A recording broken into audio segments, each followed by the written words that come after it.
পুলিশের বড়সড় সাফল্য, উদ্ধার চুরি যাওয়া 4টি টোটো এবং 30টি মোবাইল ফোন, গ্রেফতার এক পাচারকারী।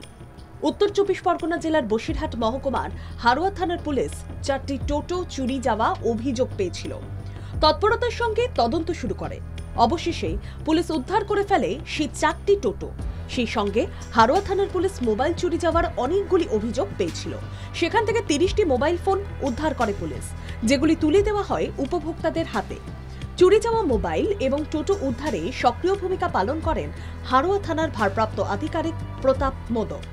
অন্যদিকে তদন্তকারী অফিসার প্রেমাংশু মণ্ডল তথা হারোয়া থানার পিসি পার্টি সক্রিয় ভূমিকা পালন করে এই টোটো এবং মোবাইলগুলি উদ্ধার করে। পুলিশের এই সাফল্যে খুশি উপভোক্তারা। কেমন খুবই ভালো লাগছে আমাদের। পুলিশের ভূমিকা খুব সক্রিয়, খুব সুন্দর, আমাদের যথেষ্ট সহযোগিতা করেছে। আমরাও তাদেরকে খুব সন্তুষ্ট হয়েছি। পুলিশের উপরে আস্থা আছে, আমাদের ভরসাও আছে।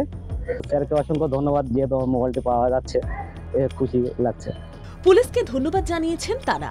মিনাখার ভারপ্রাপ্ত এসডিপিও কৌশিক বসাক, হারোয়ার ভারপ্রাপ্ত সিআই অভিজিৎ হাইত এবং হারোয়া থানার ভারপ্রাপ্ত আধিকারিক প্রতাপ মোদকের উপস্থিতিতে মোবাইল ফোন এবং টোটোগুলি তুলে দেওয়া হয় মালিকদের হাতে। টোটো পাচারের ঘটনায় গ্রেফতার এক পাচারকারীকে বসিরহাট আদালতে তোলা হলে বিচারক তাকে 14 দিনের জেল হেফাজতের নির্দেশ দেন।